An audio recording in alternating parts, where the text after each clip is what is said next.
जैसे आजकल खेतों में जाकर के वीडियो शूट होता है, मालूम है ना? हाँ, खेतों में जाकर के वीडियो शूट होता है हाँ। विपक्ष के लोगों को एक सीक्रेट वरदान मिला हुआ है। हाँ,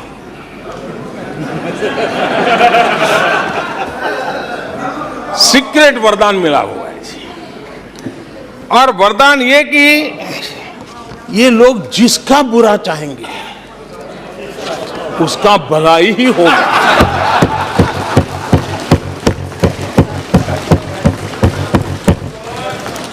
एक उदाहरण तो आप देखिए, मौजूद है। 20 साल हो गए, क्या कुछ नहीं हुआ, क्या कुछ नहीं किया गया, लेकिन भलाई होता गया। तो आपको बड़ा सीक्रेट वरदान है जी।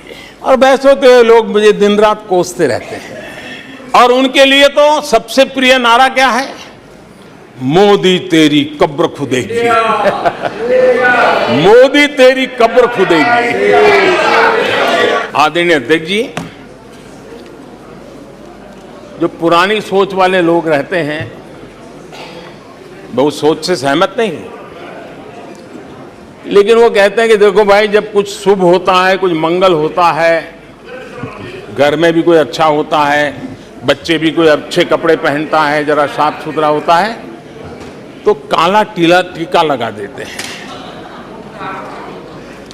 आज देश का जो मंगल हो रहा है चारों तरफ, देश की जो चारों तरफ वाहवाही हो रही है, देश का जो जय जयकार हो रहा है, तो मैं आपका धन्यवाद करता हूं कि काले टीके के रूप में, काले कपड़े में आकर के सदन में आकर के आपने इस मंगल को भी सुरक्षित करने का काम किया है। इसके लिए भी मैं आपका धन्यवाद करता हूं।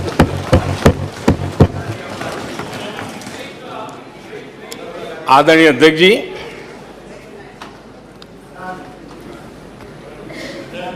पिछले 3 दिन से भी हमारे विपक्ष के साथियों ने जी भर करके, डिक्शनरी खोल खोल करके जितने अपशब्द मिलते हैं ले आए, जितने अपशब्दों का उपयोग कर सकते हैं भरपूर, पता नहीं कहां कहां से ले आते हैं। लेकिन अच्छा है,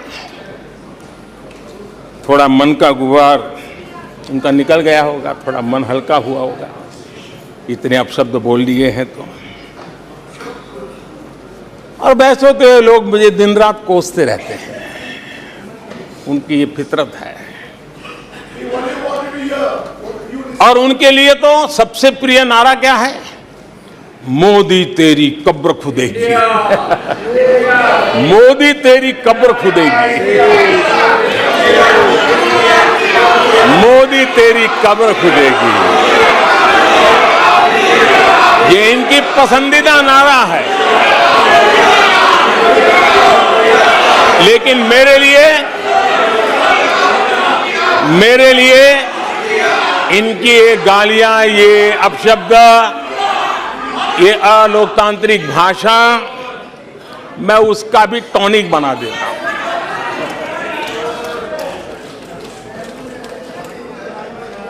और ये ऐसा क्यों करते हैं और ये क्यों होता है? आज मैं सदन में कुछ सीक्रेट बताना चाहता हूं।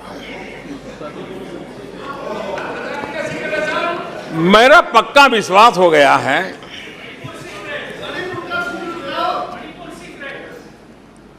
कि विपक्ष के लोगों को एक सीक्रेट वरदान मिला हुआ है। हाँ,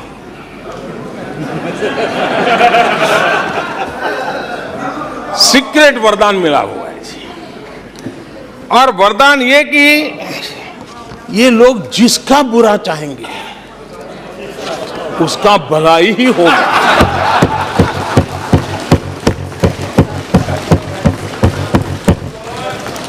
एक उदाहरण तो आप देखिए, मौजूद है। 20 साल हो गए, क्या कुछ नहीं हुआ, क्या कुछ नहीं किया गया, लेकिन भलाई होता गया। तो आपको बड़ा सीक्रेट वरदान है जी। और मैं 3 उदाहरण से ये सीक्रेट वरदान को सिद्ध कर सकता हूं जी।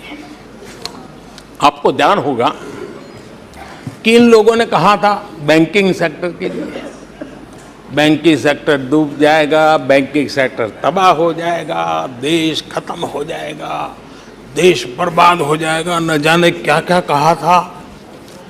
और बड़े बड़े विद्वानों को विदेशों से ले आते थे, उनसे कहलवाते थे, ताकि उनकी बात कोई न माने तो शायद उनकी मान ले। हमारे बैंकों की सेहत को लेकर के भांति भांति की निराशा, अफवाह फैलाने का काम इन्होंने पुरजोश किया। और जब इन्होंने बुरा चाहा बैंकों का, तो हुआ क्या? हमारी public sector banks net profit 2 गुने से ज्यादा हो गया। इन लोगों ने फोन बैंकिंग घोटाले की बात, इसके कारण देश को एनपीए के गंभीर संकट में डुबो दिया था। बीते दिनों की बात हो रही है, लेकिन आज जो उन्होंने एनपीए का अंबर लगा के गए थे, उसको भी पार कर करके हम एक नई ताकत के साथ निकल चुके हैं। और आज सुबह निर्मला जी ने विस्तार से बताया है कि कितना प्रॉफिट हुआ है। दूसरा उदाहरण, हमारे डिफेंस के हेलीकॉप्टर बनाने वाली सरकारी कंपनी HAL, ये HAL को लेकर के कितनी भली बुरी बातें इन्होंने करी थी। क्या कुछ नहीं कहा गया था HAL के लिए, और इसका दुनिया पे बहुत नुकसान करने वाली भाषा का प्रयोग किया गया था। और HAL तबाह हो गया है, HAL खत्म हो गया है, भारत की डिफेंस इंडस्ट्री खत्म हो चुकी है। ऐसा न जाने क्या क्या कहा गया था HAL के लिए। इतना ही नहीं, जैसे आजकल खेतों में जाकर के वीडियो शूट होता है, मालूम है ना? हाँ? खेतों में जाकर के वीडियो शूट होता है, हाँ। वैसा ही उस समय HAL फैक्ट्री के दरवाजे पर मजदूरों की सभा करके वीडियो शूट करवाया गया था और वहां के कामगारों को भड़काया गया था। अब तुम्हारा कोई भविष्य नहीं है, तुम्हारे बच्चे मरेंगे, भूखे मरेंगे, HAL डूब रहा है। देश की इतनी महत्वपूर्ण इंस्टीट्यूट को इतना बुरा चाहा, इतना बुरा चाहा, इतना बुरा कहा कि वो सीक्रेट आज HAL सफलता की नई बुलंदियों को छू रहा है। HAL ने अपना highest ever highest revenue register किया है।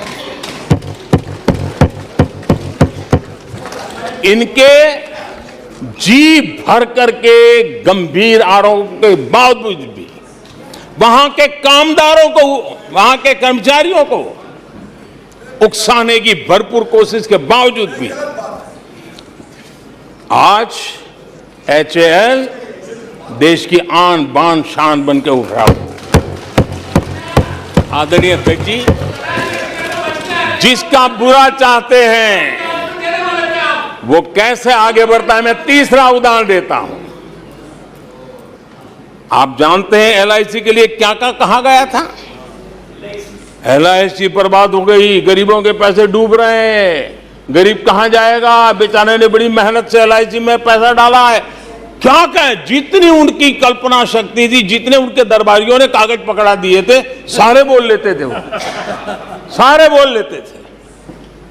लेकिन आज LIC लगातार मजबूत हो रही है।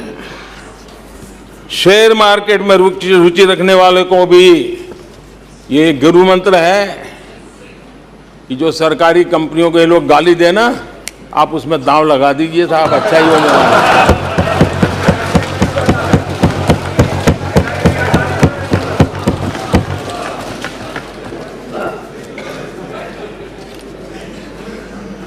आदरणीय अध्यक्ष जी, ये लोग देश की जिन संस्थाओं की मृत्यु की घोषणा करते हैं, उन संस्थाओं का भाग्य चमक जाता है।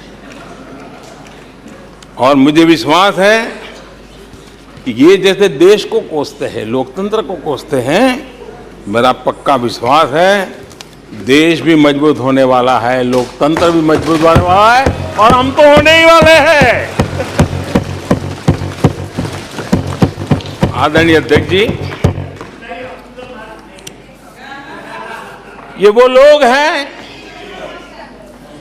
जिन्हें देश के सामर्थ्य पर विश्वास नहीं। इन लोगों को देश के परिश्रम पर विश्वास नहीं है, देश के पराक्रम पर विश्वास नहीं है।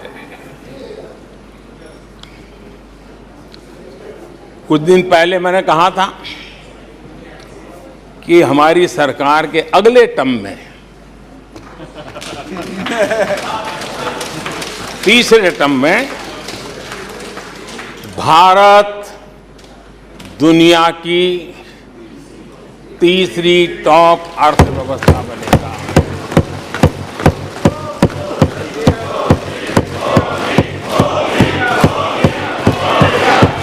आदरणीय अध्यक्ष जी, आदरणीय अध्यक्ष जी,